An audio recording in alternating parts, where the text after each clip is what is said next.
제가 왜 실패했는가? 저의 실패의 가장 큰 원인은 성경에 대해서 제가 위치를 잘못 놓았다는 거예요. 성경. 여러분, 자, 한번 봐보십시다. 여기에 하나님이 계시잖아요. 지금 잘 나오게 좀 비춰주실래요? 네, 글씨 쓰는 거 잘 나오게. 여러분, 보입니까 지금? 안 보이는데 크게 좀 잡아주세요. 크게. 네. 자, 하나님이 창조주 맞으시나요? 이분이 창조주입니까? 그러면 이 창조주가 모든 피조물을 만드셨나요? 그 창조주와 피조물의 이 거리는 어떻게 될까요? 이 거리는 무한대 맞을까요? 좁혀질 수 없는 거리, 비교 불가능한 거리 맞나요? 그 사람의 위치는 어디입니까?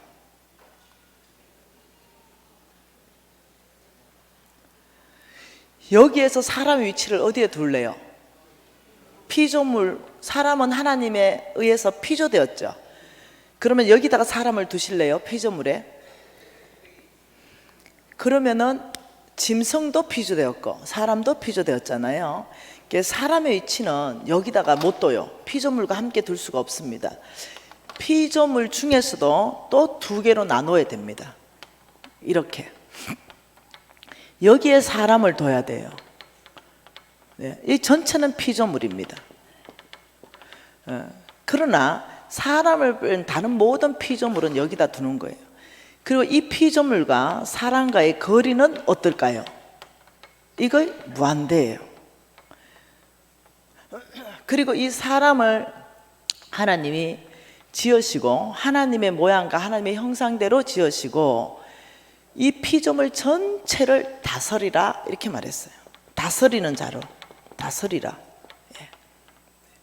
여러분, 이게 이해가 된다면 뭐가 이해가 돼야 되냐면 성경에 대해서 이해가 돼야 돼요. 성경. 자, 성경의 위치, 성경의 권위, 이게 도대체 뭐냐는 거죠. 여러분, 저는 여기에서 실패를 했다는 거예요. 성경의 위치와 성경의 권위를 잘못 놓고 있으니까 제가 실패를 한 겁니다. 한번 볼까요? 자, 전 세계에서 가장 뛰어난 베스트셀러 책 한 10권을 한번 뽑아봅시다.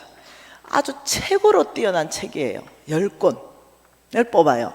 가장 많이 팔린 책, 가장 뛰어난 책. 자, 1등, 2등, 3등. 자, 1등 뭡니까? 성경. 저도 당연히 1등을 성경으로 대답했죠. 이게 잘못됐다는 거예요. 여기에서 제가 실패를 했다는 거죠. 자, 한번 보자는 거죠. 전 세계에서 자, 가장 뛰어난 베스트셀러, 가장 많이 팔린 책 성경이라면 2위는 뭘까요? 만일 돈에 대해서 적었다 하는 어떤 경제학 원리나 경영학 원리에 대한 무슨 책이 있다고 보십시다. 근데 이 책이 워낙 탁월해서 1, 2위는 항상 바뀔 수가 있습니다. 항상. 왜 성경을 1위로 놓지 못할까요? 그것은 무엇 때문에 그러냐면은 저자 때문에 그렇습니다. 저자가 다르다는 거예요. 전 세계 베스트셀러, 이거는 이렇게 되는 겁니다. 여기에다가 성경을 놓고요, 여기는 저자가 하나님 자신입니다. 그러면 베스트셀러는 어디에다 넣어야 되냐면 여기다가 놔야 되는 거예요. 여기 1등 해리포터 뭐 이런 식으로. 그래서 이 전 세계 베스트셀러 1위와 성경과의 거리는 이거는 무한대라는 거예요. 다시 말하면 이겁니다. 이게 저자는 다 사람이라는 거죠. 사람. 한계 안에 있는 사람. 사람이 쓴 책은요, 저도 책을 내잖아요. 사람이 쓴 책은요, 한계가 있습니다. 그래서 책을 내자 말자 바로 후회합니다. 그래서 몇 년 있다가 개정판을 내요. 그러면 사람이 쓴 책은 개정판이 권위가 있습니다.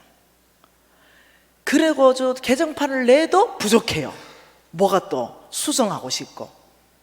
그러면 개정판을 냅니다. 그러면 그게 더 권위가 있습니다.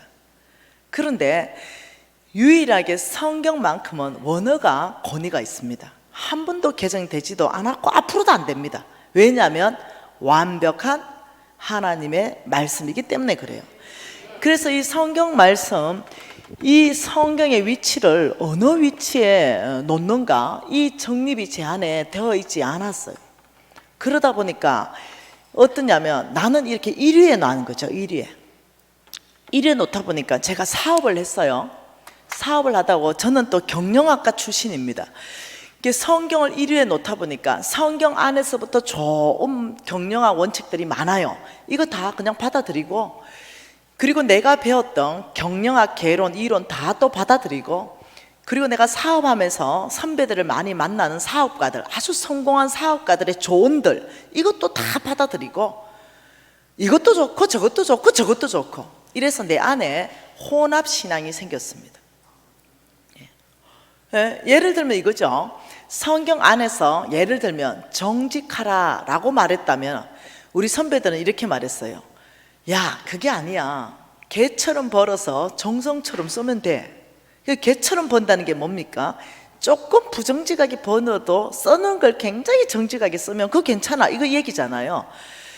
근데 멋있게 보이는 거예요. 왜냐하면 성공이 그 사람을 보증하는 것처럼 보였거든요. 그 사람의 성공이, 성공한 사람이 얘기를 하는 거예요. 야, 세금 다 일일이 정직하게 내고 어떻게 부자 되냐? 그 사람이 성공했으니 그 말이 멋있게 보이는 거예요.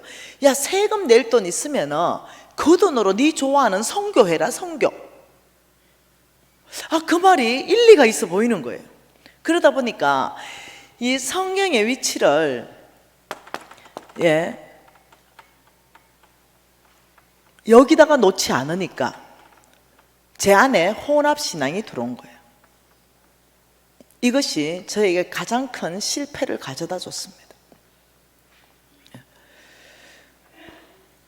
성경 위치를 만일 무한대, 사람이 쓴 책과 성경 위치를 무한대의 거리, 절대로 좁혀질 수 없는 절대 위치, 절대 진리, 여기에 놨다면 어떻게 됐을까요?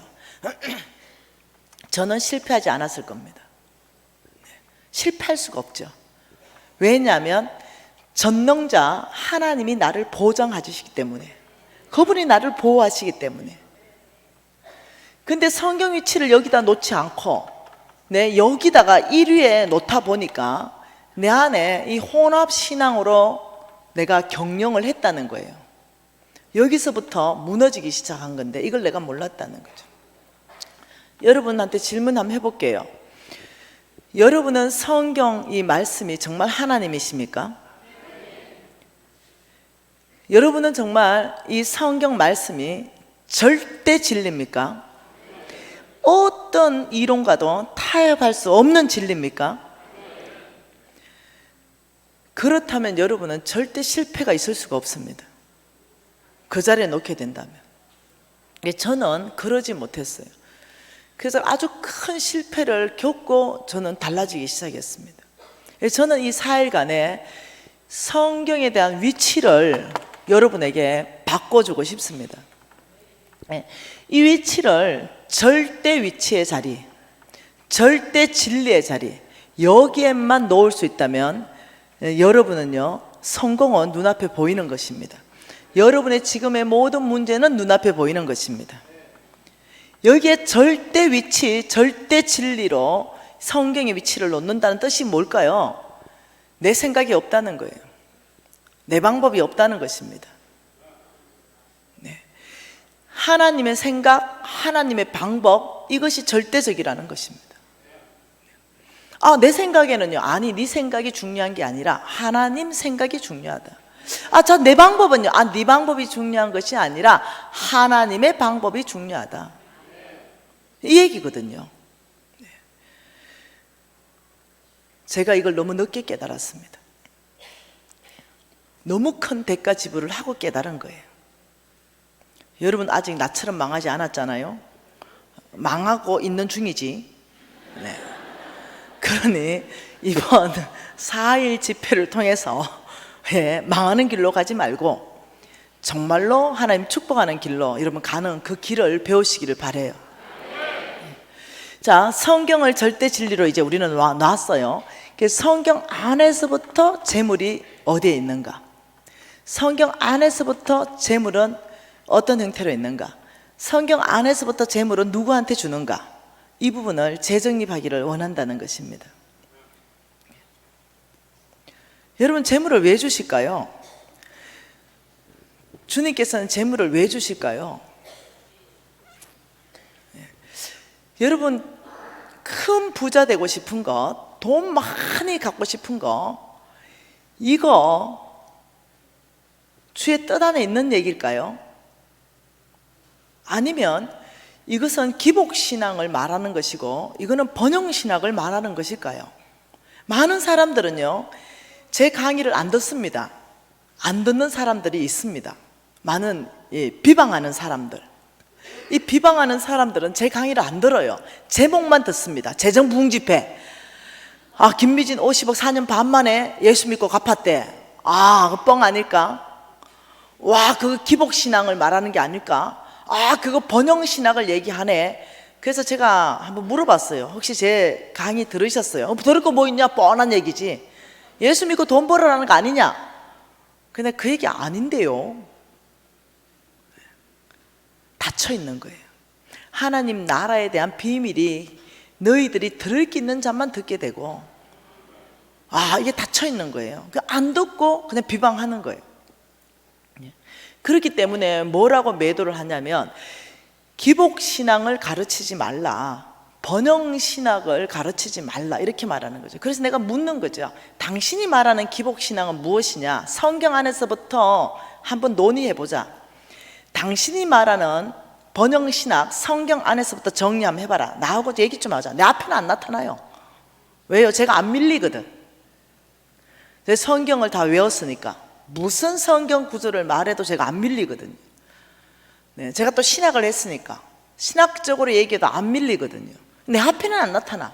좀 나타나서 얘기 좀 하자 이러다 안 나타나. 내 뒤에서는 엄청나게 욕한대. 내 비겁하다 그랬어요. 비겁하다. 근데 그러신 분들이 누구냐? 목사님들이. 여러분 교회는 복이 많아요. 저를 초청했잖아요. 네. 그래서 이번 시간 전체 안에서 4일 안에서 기복신앙이 무엇인지 성경 안에서부터 정리가 돼야 되고요, 번영신학이 무엇인지 성경 안에서부터 정리가 되기 시작하면 그때서야 여러분이 자신 있게, 예 아버지 저는 재물이 필요합니다, 아버지 저에게 맡겨주십시오, 네, 이렇게 당당하게 주님 앞에 재물을 구할 수가 있는 것입니다. 여러분, 제가 하나님에 대한 소망을 여러분이 좀 충만하게 좀 갖기를 위해서 몇 가지 더 얘기해 볼게요. 제가 지금 이 가져온 자료가 있는데 여러분 이게 안 뜬대요. 그 자료가 아프리카에서도 썼는데, 네, 너무 놀라고 있어요. 교인들 네, 그 자료 안에 있는데 혹시 연결되면 그 자료를 증거 자료로 또 보여줄게요. 이미 있으니까. 네, 여러분이 아빠라고 부르시는 그 하나님이 누구신가?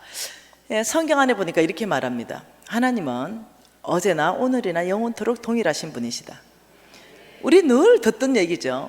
어제나 오늘이나 영원토록 동일하다. 과거나 현재나 미래나 동일하시다. 하나님 동일하시다. 그렇다면 그 성경 안에 있었던 일은 오늘날도 동일하게 일어나야 됩니까? 일어나야 되죠. 일어나야 되는 거예요. 어느 날이었습니다. 저는 NCMN 소속 그냥 일개의 평간사입니다. 그냥 일반 간사입니다. NCMN의 무슨 대표가 아니고요. 우리 목사님 소개를 잘못하셨는데 대표는 홍성건 목사님이십니다. 그리고 저는 그냥 5,000명의 간사 중에 한 사람일 뿐입니다. 그냥 제에게 맡겨진 잡이 그냥 강의를 할 수 있는 잡이 있는 것 뿐입니다. NCM에는 저와 같은 간사들 많습니다. 그 NCMN에 한 번씩 학교가 열리면 500명이 함께 수업을 합니다. 그 안에서 있었던 일이기 때문에 500명이 정인이 있다는 것입니다. 어느 날이었죠. 네. 어느 날에 한 자매님이 찾아왔습니다. 그러면서 딸을 하나 데리고 왔어요. 그 딸이 백혈병이에요. 근데 이식을 했습니다. 골수 이식을 아버지 걸 받았죠. 근데 수년간을 투병을 했어요. 이제는 병원에서는 더 이상 어렵다는 거죠. 이런 상황에서 그 딸을 내가 처음 봤을 때 이 어떤 부작용, 트러블로 온몸 전체가 뒤집어져 있었던 이런 상황에서 너무 내 안에 긍휼한 마음이 있었어요. 이 아이 엄마는 마지막으로 주님만이 이 아이를 치료할 수 있다 이렇게 해서 홍성근 목사님의 기도를 받기 위해서 왔습니다. 그래서 내가 그 아이가 초등학생인데 물어봤습니다.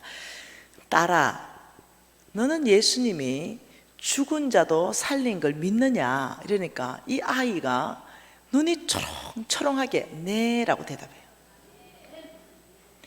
그렇다면 오늘 네 믿음이 너의 병을 고칠 것이다. 하나님이 믿고 의심하지 않으면 그대로 된다고 말한 거 너 기억해라니까 자기가 이미 기억한대요. 그래서 홍 목사님한테 그 아이를 이끌어 갔습니다. 그래서 홍 목사님과 제가 손을 얹고 기도하기 시작했죠. 근데 이 아이가 적시로 그 백혈병으로부터 노임을 받아버렸습니다. 그리고 올 8월 달에 유스 히어로 캠프에 이 아이가 왔어요. 그리고 편지 하나를 적어준 걸 제가 사진을 찍어 온 거예요. 그 편지가 뭐냐면, 미진 간사님, 홍성근 목사님 기도해 주셔서 저는 백혈병이 싹 나아버렸습니다. 너무 감사해서 용돈을 모아서 미진 간사님 30만 원, 홍성근 목사님 30만 원 감사 예물 들고 왔습니다. 우리 예수님이 지나가는데 문둥이들이 왔지요. 저를 좀 고쳐달라는 거죠. 그래서 우리 예수님이 그 문둥이들한테 뭐라 했냐면, 성 안에 들어가서 네 몸들을 보이라 그랬어요. 근데 다 고침 받았죠. 가는 도중에. 그런데 돌아온 사람은 2명밖에 없어요. 나머지는 어디 갔느냐? 참 은혜를, 교회 안에 은혜를 입고 목사님께 은혜를 입어도 돌아와서 감사하는 사람은 참 적다는 거예요. 돈 때문에 기뻤겠습니까? 하나님의 역사하는 걸 간증해 주셔서 얼마나 기쁜지 몰라요. 그리고 아주 건강한 모습으로 히어로 캠프를 참석하는 걸 보면서 내가 뿌듯했어요. 히어로 캠프가 지난 8월 달에 있었습니다. 한 달 안 됐죠, 채. 우리 NCMN에서 구제 사역을 합니다. 부산역에서도 매주 무슨 요일인지 기억이 안 나는데 하고 있습니다. 부산역에도 가면은 어느 특정한 요일에 보면은 그런 구제 사역을 하고 있는 사람들을 여러분들이 발견할 수 있을 것입니다. 가끔 빨간 조끼를 입고 있는 사람들을 발견할 거예요. 그게 우리 NCMN과 네트워크된 교회와 함께 구제 사역을 펼치는 장소입니다. 이렇듯이 전국 90개 지역에서 구제 사역이 펼쳐지고 있습니다. 수천 명의 간사들이 동원되고 있고 교회들이 연합되어 있습니다. 그런데 그 NCMN의 구제 사역의 총 책임자가 누구냐면 오진숙 간사님입니다. 그런데 이 8월 달 유스 히어로 캠프 한 달 전도 안 되는 그때 오진숙 간사님이 저를 찾아온 거예요. 미진 간사님, 히어로 캠프 오기 전에 제가 병원에 들렸는데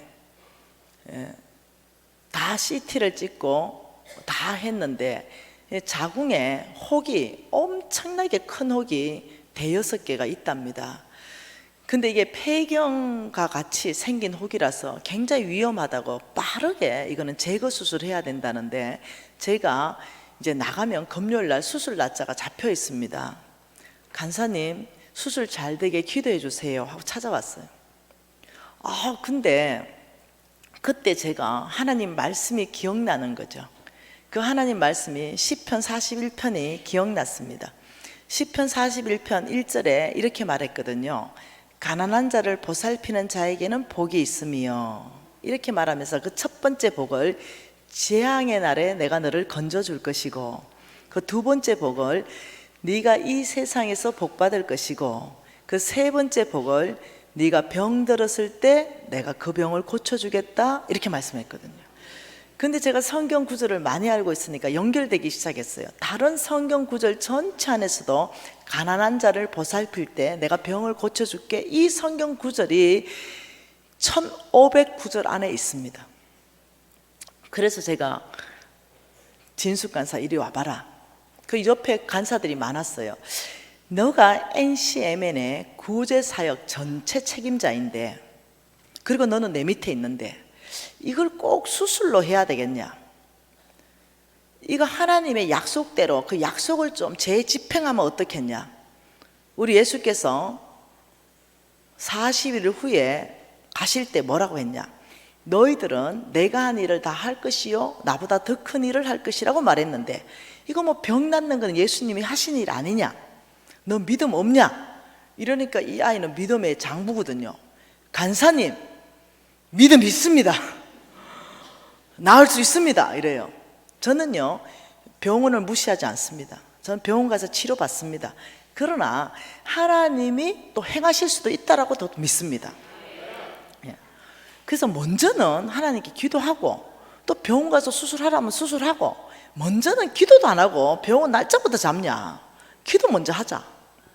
급하고 오늘 당장 목숨을 다투는 일도 아닌데. 그래서 제가 손을 얹었습니다. 그리고 주변 간사들 보고 같이 기도하라 그랬습니다. 그러니 기도 딱 끝났어요. 그 자매가 이렇게 말합니다. 간사님, 혹이 없어진 줄 믿습니다. 네 강신자냐? 내가 있는지 없는지 네가 어떻게 아냐? 지금 즉시로 내려가서 병원에 가서 사진 찍어서 없는 걸 가져와라. 그래야 없어진 거지. 만약 계속 있다면 수술해야 되지 않겠냐? 내려갔어요. 똑같은 병원 갔습니다. 혹이 싹 사라져요. 제가 말하는 건 이겁니다. 제가 말하는 건 이거예요. 여러분이 알고 있는 이 하나님에 대한 기대를 정복시키라는 거예요. 그러니까 여러분이 경험한 하나님, 여러분이 신앙생활하면서 경험한 그 하나님에 대해서 알고 있는 그만큼만 알고 있는 걸 가지고 돌파하기는 어렵다는 거예요. 네. 여러분이 신앙생활하면서 경험한 하나님은 굉장히 제한적으로 작게 경험했을 수도 있다는 거예요. 그러나 성경 안에서 말씀하신 이 하나님은 제한이 없으신 거죠. 네. 제한 없이 역사하실 수 있다는 거예요. 네, 병을 고치는 것도 하나님은 제한 없이 역사하는 걸 저는 봤다는 거예요. 이 원리가 똑같이 재정 안에도 마찬가지더라는 거예요. 정말 성경 말씀대로 왕의 재정 원칙대로 살기 시작할 때 하나님이 놀랍게도 제한 없이 그 사람을 쓰는 걸 본다는 거예요. 하나님의 재물을 움직이는 걸 본다는 거예요. 보통 이걸 많이 경험하지 않다 보니까 너무 마음이 쭉 가라앉아 있는 거죠. 내가 경험한 그 하나님을 가지고 하나님을 너무 제한하더라는 거예요. 그래서 저는 이 시간에 여러분을 좀 동기화시키고 싶습니다. 하나님에 대한 기대를 좀 정복시키고 싶어요. 한 번은 이런 일이 있었죠. 예배를 드리고 있었습니다. NCMN에서 그 예배를 드리고 있는데 갑자기 우리 대표 홍성근 목사님이 예배 중에 방언하기 시작했습니다. 근데 그 방언에 대한 통변이 나도 모르게 내 입에서 터지기 시작했습니다. 근데 그때 그 통변이 무엇이었냐면, 오늘 잉태치 못하고 생산치 못한 자의 태의 문을 열 것이다. 믿음 있는 자는 받으라. 이거였어요. 근데 그때 마침 그 학생 부부 중에 태의 문이 닫혀서 생산하지 못하는 부부가 두 쌍이 있었던 거예요. 그 한 쌍은 무정자증이에요. 남자가 정자가 없어. 그래서 생산을 못한 거예요. 그런데 그 부부가 그날 예배 중에 죽은 자도 일으키시는 주님이라면 없는 정자를 만드는 건 쉽겠다, 이 믿음이 쑥 들어온 거예요. 그래가지고 두 부부가 손잡고 그날 기도합니다. 오늘 저 선포는 하나님이 우리의 태의 문을 여는 거라고. 이러고는 집에 가서 수고를 많이 했어요. 그리고 1년 후에 네, 건강한 아들을 생산했는데 어떠냐? 저아버지하고 국화빵입니다. 어떻게 닮아도 그렇게 찍어서 나왔냐고요. 우리 홍성근 목사님이 그 아이 세례줬습니다. 또 한 커플이 있었죠. 그 한 커플은 14년째 애가 없는 거예요. 근데 그 원인이 이제 모르죠. 뭐 때문에 없는지. 근데 없었어요. 그 나이도 이제 많이 들어버렸어요. 30대 후반이 넘어가 버렸죠. 그런데 쌍둥이를 낳은 거 아니에요. 그래서 내가 쌍둥이 그 유모차 하나 선물해 줬어요. 여러분, 제가 왜 이런 말을 할까요? 저는 배경이 고신이에요. 이런 성령의 역사를 믿는 거는 내 인생에 가장 어려운 사람이에요. 네. 우리 교회는 방언만 해도 이단이었어요. 그러니 내가 나를 부인하고 이것을 틀을 깬다는 것은 굉장히 어려웠던 일을 얘기하는 거예요. 그런데 제가 경험한 성령 하나님은 성경 안에서나 오늘이나 동일하게 역사를 하시더라는 거예요. 예. 그리고 많은 정인들 앞에서 그 일들이 일어나는 것들이 오늘날도 있더라는 거죠.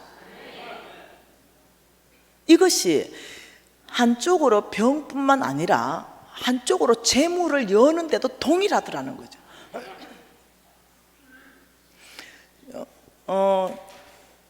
새 가나안 교회 합동척 새 가나안 교회, 현재 지금 우리 교회에 담임 목사님이 계십니다. 이 목사님은 교회를 2개를 개척했습니다. 하나는 큰 교회입니다. 그리고 합동척에 속해 있어요. 그러니까 하나를 개척했는데 빠른 속도로 성장하고 있는 교회가 유비전 교회입니다. 네, 이 2교회를 개척했는데 이 목사님 교회에서 제가 집회를 하고 있었습니다. 이게 작년 12월 달 얘기입니다. 그 집회를 하고 있는데 우리 교회 담임 목사님 교회에서 제가 집회를 하는 거예요. 네. 근데 집회하는 중에 성령께서 저에게 말씀하기 시작했습니다. 그 말씀이 뭐였냐면은, 딸아, 나의 타이밍을 내어달라는 거였습니다. 성령의 타이밍을 내어달라. 내가 오늘 이 안에서 불치병을 치유하겠다, 이렇게 말씀했습니다. 그래서 제가 담임 목사님한테 컨택했습니다. 분명히 재정부흥 집회인데 하나님께서 이 안에 지금 불치병을 치유하신다고 말하니 어떻게 해야 됩니까? 이렇게 담임 목사님이 마지막 타임을 90분을 몽땅 빼고 치유 집회로 바꾸자더라고요. 그래서 8개 중에 7개 강의를 마무리하고 8번째 강의를 치유 집회를 열기로 결정했습니다. 그리고 홍성근 목사님 초청하고 저하고 우리 담임 목사님하고 치유 집회를 이끌어 갔습니다. 예? 그런데 조성열 목사님이 있습니다. 합동측에. 이 조성열 목사님은 그 새가나안 교회 이기동 목사님의 사모님의 남동생입니다. 이 조성열 목사님의 딸이 대학생인데 걷지를 못하는 거예요. 건강하게 걸었는데 더 이상 걷지를 못해요. 그래서 모든 병원을 다 돌아다녔는데도 병명이 나오지가 않아요. 그러니 걷지를 못하니 대학을 자퇴했습니다. 휴학을 했죠. 휴학. 그리고 못 걸어요. 엎혀 다녀야 돼요. 계단 한 계단을 못 올라가요. 엎혀 다녀야 되죠. 시간이 좀 지났습니다. 그래서 온 집안이 낙심했죠. 이 조성열 목사님이 치유 집회를 한다니 딸을 업어왔습니다. 그리고 우리는 기도했죠. 그리고 한번 걸어봐라는데 역시 못 걷는 거죠. 기도가 끝났는데도 못 걸어요. 그래서 엎혀서 와서 엎혀서 집에 갔습니다. 그 시간이 한 30분 정도 지났어요. 우리 예수님이 고치실 때 어떻게 하셨어요? 뭐 보이냐? 이러니까 희미하게 나뭇가지 보입니다. 또 기도하고 보이냐? 이제 잘 보입니다. 치유가 그 자리에 일어날 수도 있고 점차적으로도 일어날 수 있다는 걸 이해하셔야 됩니다.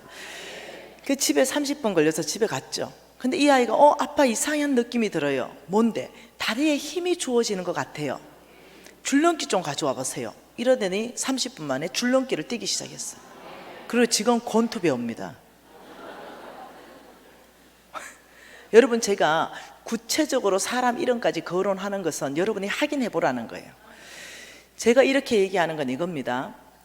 재물을 풀 텐데요, 하나님의 재물을 여러분에게 풀 텐데 여러분이 하나님이 누구신가에 대한 기대함을 정폭시키지 않으면 여러분에게는 이 그냥 강의가 흘러 지나갈 수도 있다는 거예요. 정말 기회가 돼야 될 텐데, 나에게는 두 번 다시 없는 기회로 잡으셔야 될 텐데, 그냥 좋은 강의 이것으로 흘러가 버리면은 나에게는 아무 유익이 없다는 거예요. 네. 여러분, 히브리서 말씀 한번 봐볼까요? 히브리서 말씀 한번 봐보십시다. 히브리서 4장 말씀입니다. 4장 1, 2절 말씀 한번 봐보십시다. 히브리서 4장 1, 2절 같이 한번 읽어보실까요? 그러므로 우리는 두려워할지니 그의 안식에 들어갈 약속에 남아있을지라도 너희 중에 혹 이르지 못할 자가 있을까 함이라. 그들과 같이 우리도 복음 전함을 받은 자들아 들은 바 그 말씀이 그들에게 유익하지 못한 것은 듣는 자가 믿음과 결부시키지 아니하였다. 자, 지금 이 말씀은 이겁니다. 듣는 자가 굉장히 중요하다고 말하는 거예요. 말하는 자가 아니라, 말하는 사람은 진리를 말하지요, 성경에서. 자, 지금 이 사람은 듣는 자, 하나님의 말씀, 이 하나님의 말씀을, 여기는 누가 있냐면 듣는 자가 있는 거예요. 이거 듣는 거예요, 복음을. 예수를 믿으면 천국 간다, 이 하나님 말씀을 들려줬어요. 근데 이 듣는 자가 예수 믿으면 천국 가는 거, 여러분 복음 전해보세요. 이 듣는 자가 믿음과 결부시켜야 된다는 거예요. 뭐라고요? 믿음과 결부, 플러스 시켜야 된다는 거죠. 내 믿음과 플러스 시켜야 된다는 거죠. 예수 믿으면 천국 갑니다, 이렇게 얘기했는데 듣는 자가 뭐 예수 믿는다고 천국 가겠노? 이렇게 하고 예수 안 믿으면 믿음과 결부시키는 게 아니에요. 그러면 그것이 너희에게 무엇이 유익하겠냐? 결과가 일어나지 않는다는 거예요. 아무 결과가 없다. 마찬가지입니다. 듣는 자의 자세가 굉장히 중요하다고 지금 얘기하는 거죠. 저는 지금 여기에서부터 하늘의 재물을 얘기할 거라는 거예요. 어떻게 할 때 하나님의 재물이 풀어지는가? 하나님의 재물이 성경 안에서부터 있다니까요. 네, 성경 안에서부터 하나님의 재물에 대해서 제가 얘기하고, 이 재물이 어떤 형태로 있고 누구에게 줄 것이며 왜 주는가, 이런 것들을 성경 기반 전체 안에서 말할 거라니까요. 그런데 듣는 자가 믿음과 결부시키지 않으면 아무 유익이 너희에게 없다는 거예요. 그래서 듣는 자의 자세가 굉장히 중요하고, 듣는 자가 믿음과 결부하게 된다는 것은요, 들은 대로 행동으로 나온다는 거예요. 들은 대로 뭐로 나와요? 행동으로 나온다는 거예요. 믿음과 결부된 걸 언제 알 수 있는가? 믿습니다, 믿습니다, 믿습니다. 이거는 믿음과 결부시킨 게 아니에요.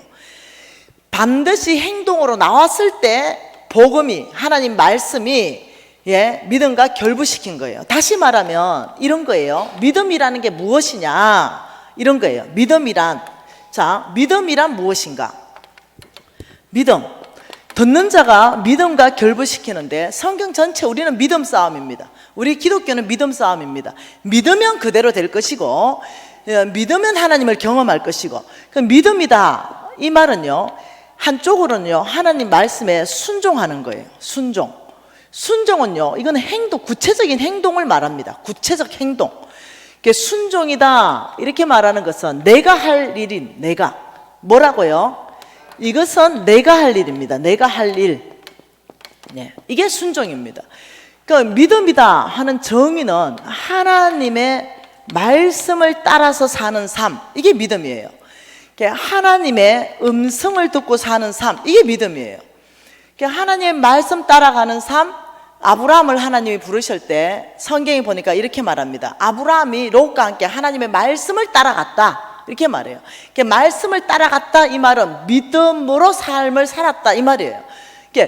구체적으로 하나님의 말씀이 있고 구체적으로 하나님의 음성을 들었다면 반드시 내가 할 일을 하는 것, 이 행동까지 가는 게 뭐냐면요, 믿음과 결부시켰다, 이렇게 얘기하는 거예요.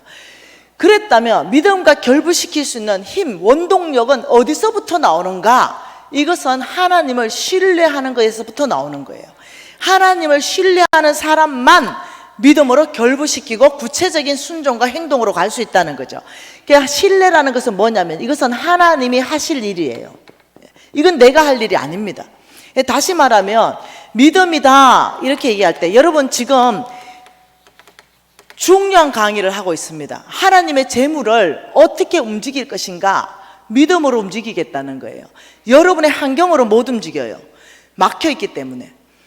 영적 세계 안에서부터 움직이겠다는 거예요. 이 부분에 대해서 성경적으로 제 고신이라고 말했죠. 네. 그렇기 때문에 성경에 100% 있는 얘기만 앞으로 할 거라는 거예요. 그래서 이 부분에 대해서 내가 할 일을 하는 것, 이게 믿음이라고 그랬어요. 자, 그렇다면 자, 이거 한번 봐보십시다. 자, 두 사람이 있어요. 네. 이 A라는 농부가 있고 B라는 농부가 있습니다. 이 A라는 농부가, 이 사람은 광신자예요. 광신자. 이 사람은 농부인데 이 사람은 둘 다 예수 믿어요. 이 사람은 광신자다. 요한 웨슬리의 정의를 좋아합니다. 요한 웨슬리는 광신자를 이렇게 정의했습니다. 바람직한 목적은 있으나 합당한 수단을 사용하지 않는 사람. 자, 농부에게 바람직한 목적이 뭡니까? 이거는 풍성한 수확입니다. 맞나요? 그럼 합당한 수단은 뭡니까? 부지런한 일하는 겁니다. 부지런히 일하는 거, 씨를 뿌리는 거, 수고하는 거, 이게 합당한 수단입니다. 근데 광신자는 뭐냐면 바람직한 목적, 풍성한 수확을 얻을 꿈은 있으나 합당한 수단, 일은 하지 않는다. 그러면 그 사람은 광신자다 이렇게 얘기했어요. 한마디로 말하면 광신자는요, 죄송해요, 미쳤다 이겁니다. 네. 그러니까 이 A라는 사람은 광신자다 이러면 이 사람은 이렇게 말하는 겁니다. 이 사람은 하나님 당신은 전능하십니다. 당신은 무에서 유를 창조하시는 분이십니다. 맞지요? 그런데 그걸 여기다가 대입합니다. 어떻게? 그래서 제가 이 밭에 씨를 뿌리지 않는다 하더라도 당신의 전능하심은 씨가 뿌려지고 열매 나고 풍성한 수확을 거둘 줄 믿습니다. 이렇게 얘기한다니까요. 그러면서 이 밭을 돌아다니면서 땅 밟기만 하는 사람. 근데요, 대부분 이런 사람 우리는요 굉장히 믿음이 큰 사람으로 착각한다는 거예요. 말만 하는 사람. 이 사람은 아니에요. 이 사람은 진짜 신자예요. 이미 믿음으로 산다는 것은 하나님 말씀 따라 산다 그랬어요. 성경 말씀에 너희들은 부지런히 씨를 뿌리는 수고를 하라고 말했어요. 그게 믿음이에요. 말씀 듣고. 그럼 이 사람은 말씀 따라서 씨를 뿌려요. 말씀 따라서 부지런히 잡초도 제거하고. 그러면서 이 사람은 아버지의 적당하게 이른 비 늦은 비를 주시고 적당한 햇볕을 주셔서 풍성한 열매를 맺게 하십시오. 여기에 풍성한 열매가 있고 여기에는요 잡초밖에 안 나요. 그래서 믿음이라 하는 것은 뭐냐면 하나님 말씀 따라 사는 삶, 하나님 엄성에 순종하는 삶, 이게 믿음이에요. 자, 지금 분명히 재물을 뭘로 움직인다고요? 믿음으로 움직여야 된다는 거예요. 내 방법, 내 지혜, 내 힘으로 하나님 재물은 못 움직입니다. 자, 그러면 여러분의 믿음을 새롭게 해야 되잖아요. 자, 그러면 자, 믿음이다. 믿음이다. 이러면 자, 첫째, 자, 믿음을 이렇게 생각하는 사람이 있습니다. 믿음은 자동적이다. 믿음은 자동적으로 믿음으로 사라진다. 이렇게 생각하는 사람이 있다는 거죠.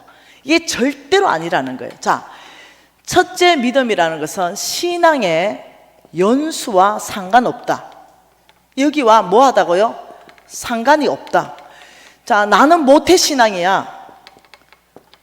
나는 10년 됐어. 나는 20년 됐어. 나는 60년 예수 믿었어. 아무 상관이 없다는 거 이거하고. 이렇다고 해서 60년 믿었다고 해서 이 사람이 자동적으로 믿음으로 사는 사람은 아니라는 거죠. 이 신앙의 연수가 자동적으로 믿음으로 사는 걸 보장해 주는 게 아니라는 거예요. 자, 1년 됐다. 1년을 예수 믿은 지 1년 됐다. 이래도 이 사람이 믿음의 사람일 가능성도 있다는 거예요. 신앙의 연수가 자동적으로 나의 믿음을 보장해 주는 게 아니다. 두 번째, 영적 권위가 자동적으로 믿음을 보장해 주는 것도 아니다. 예를 들면 나 목사님이야. 목사. 나 선교사다. 나 장로야. 나 권사지.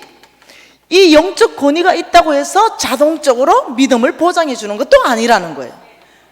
다시 말해볼까요? 나 장로이면서 믿음이 하나도 없는 장로 있을 수 있다는 거예요. 미안하지만 목사님이시면서도 믿음 없는 목사님 있을 수 있다는 거예요. 이런 영적 권위가 자동적으로 믿음을 보장해서 이 사람을 믿음으로 사람을 만드는 게 아니라는 거예요. 자, 그러면 그냥 집사야, 서리 집사. 예수 믿은 지 3년 됐어. 그런데도 이 사람이 믿음으로 살 수 있다는 거예요. 정신 바짝 차려야 되는 거예요. 내가 그냥 영적 권위를 가지고 있다 해서 나는 나중에 정말 믿음의 사람으로 하나님께 칭찬받을까요? 아닐 수 있다니까요. 그래서 지금 우리는 이때에 정말 나의 믿음을 점검할 때에 와 있습니다. 정말 나는 목사로서 믿음의 사람인가? 나는 선교사로서 나는 믿음의 사람인가? 나는 교회의 중직자로서, 장로로서, 권사로서 나는 정말 믿음의 사람인가? 나는 신앙을 10년, 20년, 30년, 40년, 50년 모태 신앙이야. 그런데 나는 믿음의 사람인가? 저는 이 4일간에 우리 하나님께서 여러분 심장을 흔들기를 원합니다. 하나님의 메시지가 여러분 심장을 십자가 앞으로 이끌어 가기를 원해요. 저는 교회에 무슨 어떤 재정이 좀 많아지는 부흥 집회 그거 하러 온 게 아니에요. 많은 사람들이 오해합니다.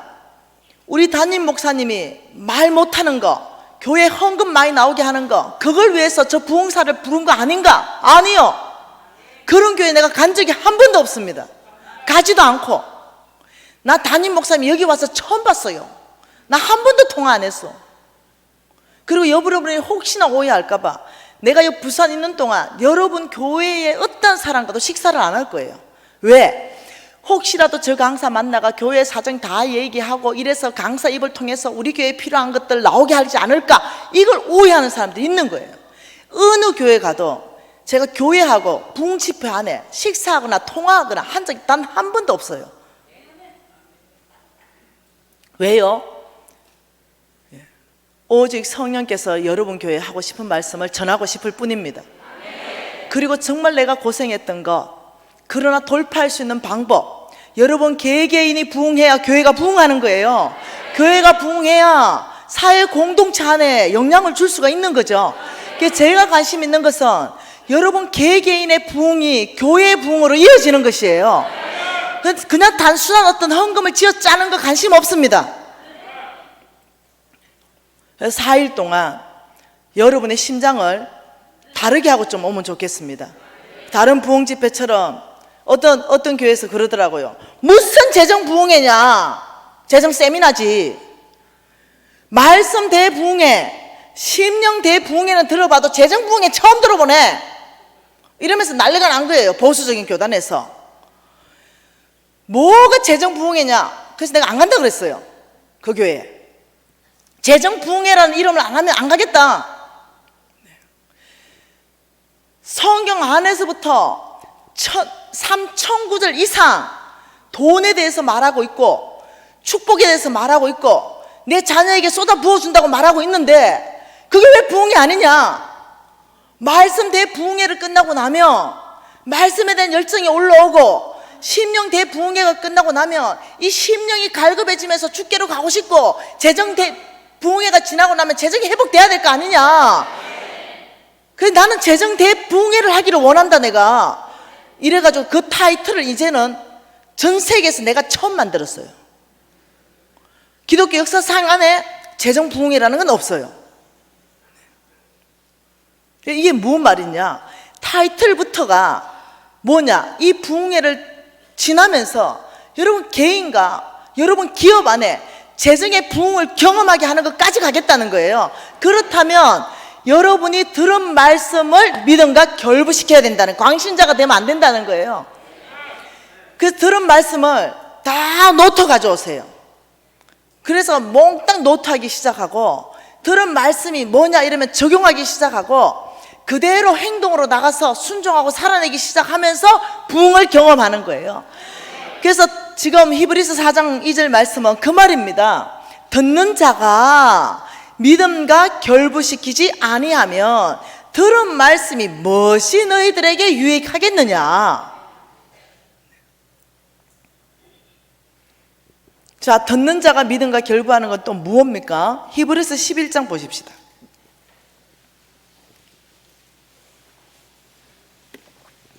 히브리서 11장 6절 말씀, 한 절 말씀 우리 같이 한번 읽어볼게요. 믿음이 없이는 하나님을 기쁘시게 하지 못하나니 하나님께 나아가는 자는 반드시 그가 계신 것과 또한 그가 자기를 찾는 자들에게 상 주시는 이심을 믿으라. 지금 뭐라고 하냐고요? 우리가 하나님을 기쁘게 해드리고 싶지요. 하나님을 기쁘게 해줄 수 있는 방법이 있다. 그것은 믿음이다, 이 말이에요. 믿음 없이는 하나님을 기쁘게 하지 못한다. 여러분의 봉사, 믿음 없는 봉사, 이것이 하나님을 기쁘게 하는 게 아니라니까요. 아무 믿음 없는 그냥 헌금, 이게 하나님을 기쁘게 하는 게 아니라니까요. 모든 것 안에 믿음이 없이는 하나님을 기쁘게 할 수 있는 방법이 없다니까요. 그래서 그냥 일반적인 믿음이 아니라 하나님을 기쁘시게 하는 그 믿음이 뭐냐, 두 가지로 지금 설명하고 있는 게 뭡니까? 첫째, 반드시 그가 계신 것, 이거 믿는 것. 반드시 그가 계신 것, 이게 그냥 그가 있다, 하나님이 그가 있다, 이게 아니에요. 네, 살아계신 하나님, 지금 당장 여기에서 역사하시는 그 하나님, 그게 내 앞에 계시는 하나님, 이걸 믿는 믿음. 두 번째는 자기를 찾는 자들에게, 하나님 나는 당신이 필요합니다, 나는 당신의 도움이 절실히 필요해요. 자기를 찾는 자들에게 뭐 주시는 것?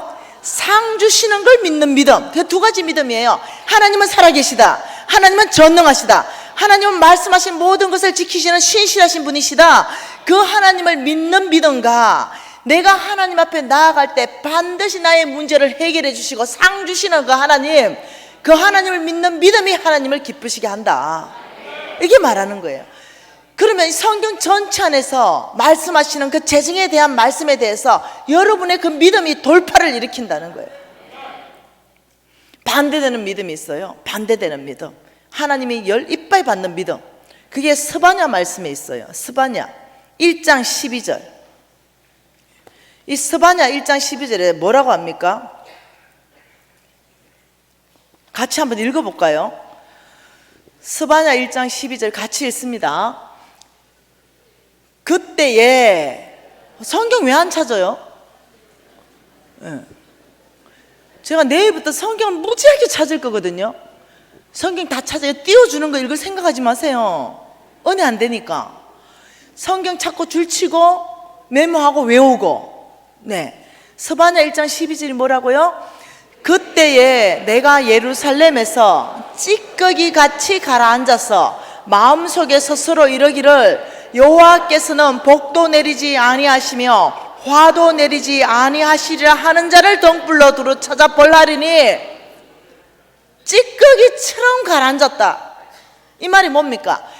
하나님에 대한 소망 제로, 내 마음이 찌꺼기처럼 가라앉아서, 그래서 내 마음에 스스로 생각하기를, 아이고 뭐 하나님이 살아계셔서 내 일을 해결하겠노, 하나님께서 뭐 나에게 복을 내리시고 내가 좀 잘못한다고 하나님께서 뭘 그래 화를 내리시겠노. 하나님이 살아계신 걸 인정하지 않는 것. 그 하나님이 어떻게 찾는다? 등불을 두루 비춰서 찾아서 벌하겠다. 이게 뭐냐? 소망 없는 자의 행동을 말하는 거예요. 여러분, 어떤 문제에 봉착해 있습니까? 혹시 이런 일 있어요? 누가복음 8장 같은 일이 있습니까? 누가복음 8장에 뭐라 그럽니까?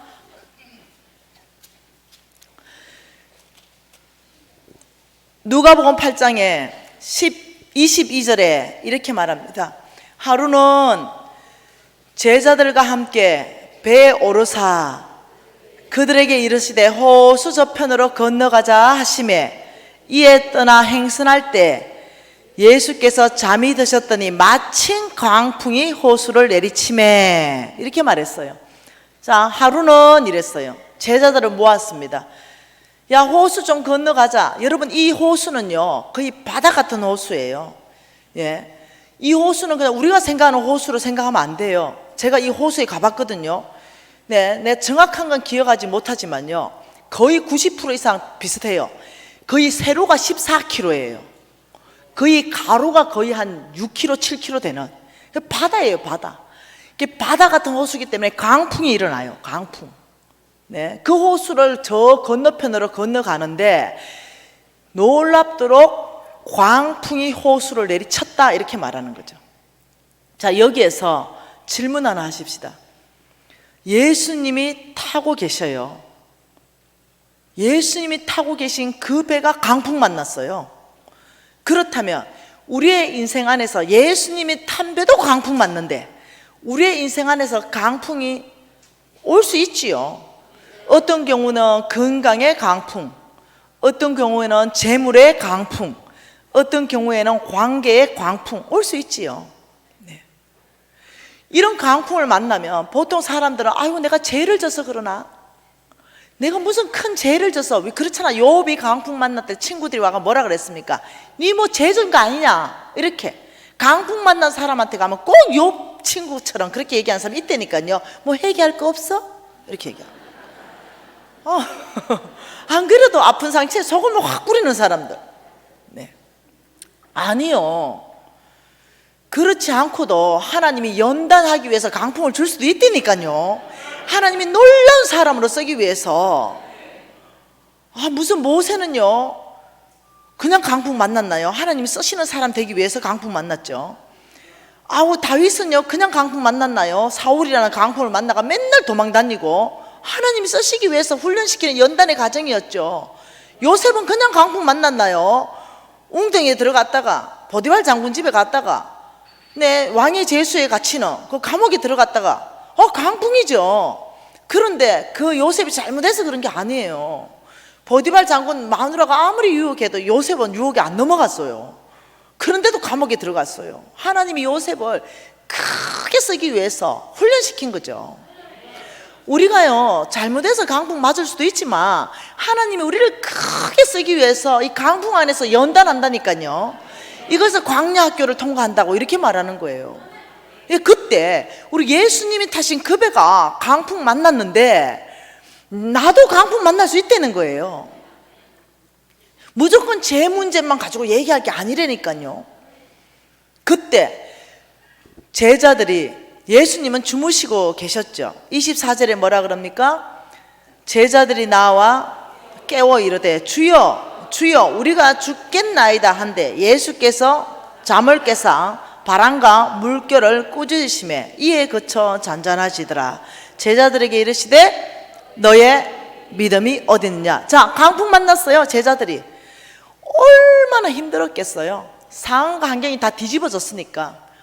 예수님 안 깨우기 위해서 물을 얼마나 퍽겠어요.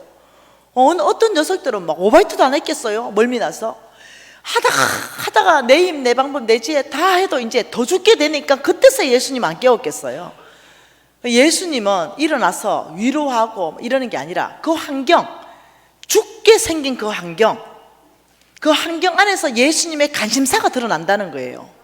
그 관심사가 뭐냐면 너희들의 믿음이다. 여러분 강풍 만났어요? 여러분 강풍 만났다면 우리 예수님은 이 강풍을 통해서 그 관심사는 믿음밖에 없어요. 너의 믿음 가운데 그 강풍을 잔잔하게 할 것이다.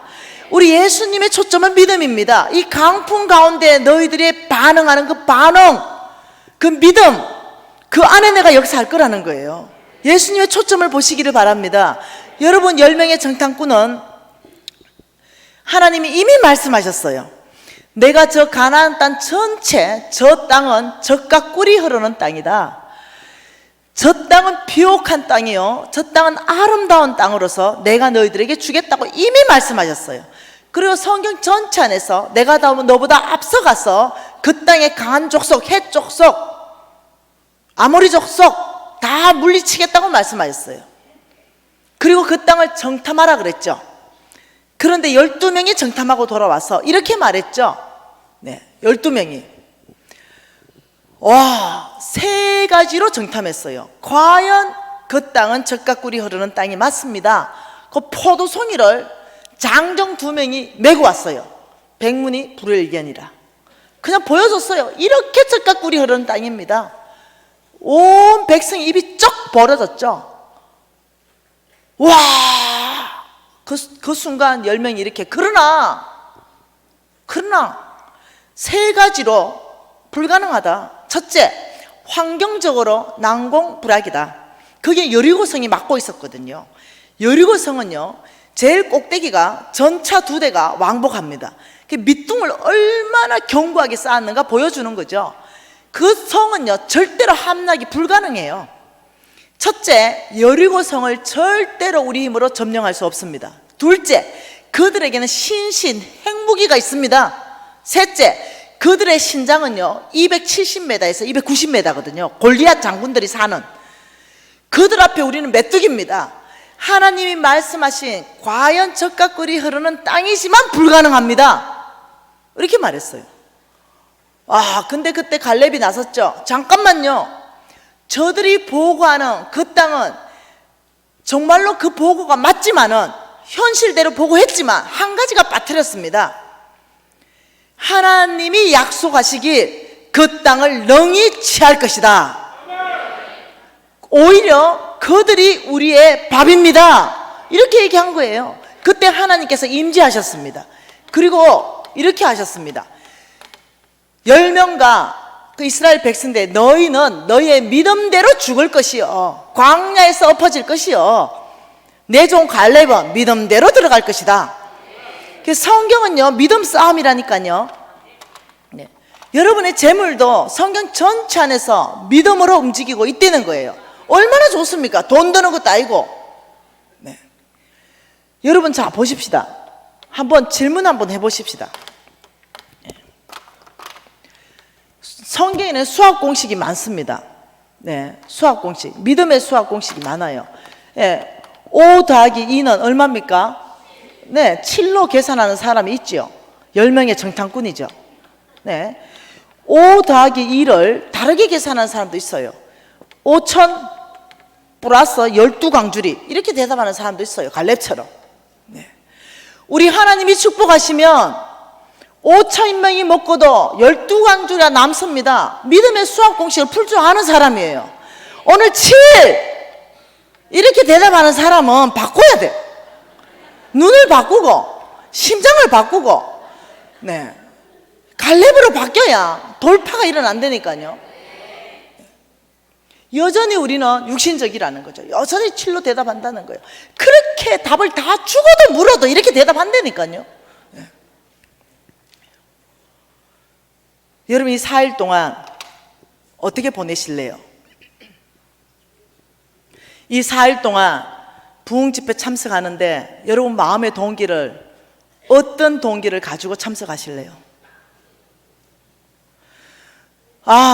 매년 하는 부흥집회 은혜 받자? 아니요, 저 은혜 끼치러 온 거 아닙니다. 여러분의 삶을 바꾸기 위해서 왔습니다. 이 4일간 부흥집회, 여러분에게는 세컨 찬스일 수 있습니다. 저는 여러분이 이 4일간 부흥집회를 통해서 완전히 이전의 삶을 청산하고 정말 새로운 삶을 얻기를 원합니다. 그리고 모두가 믿음이 무엇인지 깊이 다시 한번 인식하면서 왜 하나님의 재물을 믿음으로 움직이는지 말씀 안에서부터 이해하기를 원합니다. 저는 여러분 교회에 대한 소망이 큽니다. 왜 그런지 아십니까? 여러분 교회는 부산의 장자교회예요. 여러분 교회가 변하면 부산에 얼마나 많은 교회가 영향력을 받겠습니까? 저는 교회의 전통을 중요시 여기는 사람이고 교회의 역사를 중요시 여기는 사람입니다. 그러니 여러분 교회가 부흥집회 요청 왔을 때 사실은 5년 후에 잡힌 거예요. 네. 왜냐하면 웨이팅 되어 있는 데가 1000군데가 넘습니다. 근데 제가 기도하고 순서를 바꿨어요. 왜냐? 여러분 교회가 장자교회이기 때문에 제가 힘을 다하여 수고하는 것은 나 역할이지만 역사하시는 분은 성령일 것이다. 여러분 교회가 정말로 부산교회 전체 안에 영적으로 이끌어가는 지도자 교회 되기를 제가 소망하는 마음이 있는 거예요. 기도하십시다. 저는 오늘 모든 집회를 마칩니다. 여러분 안에 이 첫 시간을 통해서 성령께서 무엇을 도전하셨습니까? 그 도전한 거 그거 붙잡으십시오. 그리고 여러분 성령 앞에 한 가지를 요청하십시오. 역대하 말씀에 읽어보니 간절하고 갈급한 심령 가운데 나는 나의 능력을 집행하겠다고 말씀하셨습니다. 여러분에게 필요한 것은 간절함입니다. 갈급함이에요. 하나님에 대한 이 간절한 아버지 부어주십시오. 제 심령을 가난하게 해주십시오. 그래야 하나님의 나라가 보이는 것입니다. 여러분 주님 앞에 두 손 높이 드십시다. 그리고 갈급한 심령을 부어달라고 주여 한번 부르어 통성으로 기도하십시다. 주여! 여러분 기도하세요. 간절한 마음을 부어주시고 갈급한 심령을 부어주십시오. 아버지 우리 가운데 아버지 위로부터 이 간절하게 하시고 갈급하게 하시며 하나님의 나라로 이끌어가는 이 마음을 주십시오. 여러분 계속 통성으로 기도하십시오.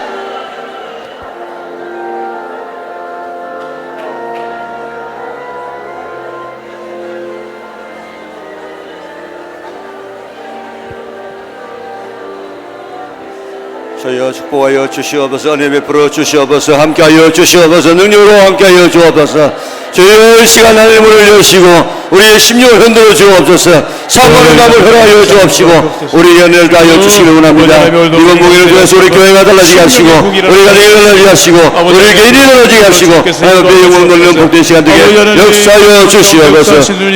성령 하나님 오시옵소서. 오늘 하늘 문을 여시고 오늘 심령 신령으로 필요한 하나님의 충만히 채워 주옵소서. 충만히 채워 주옵소서. 함께하여 주옵소서. 저렇게 하여 주옵소서. 주님 믿습니다. 오늘 이번 기회를 통해서 아버지 하나님 우리의 열린 길을 하여 주시고 마음을 허락하여 주시고 사모의 마음을 허락하여 주옵소서.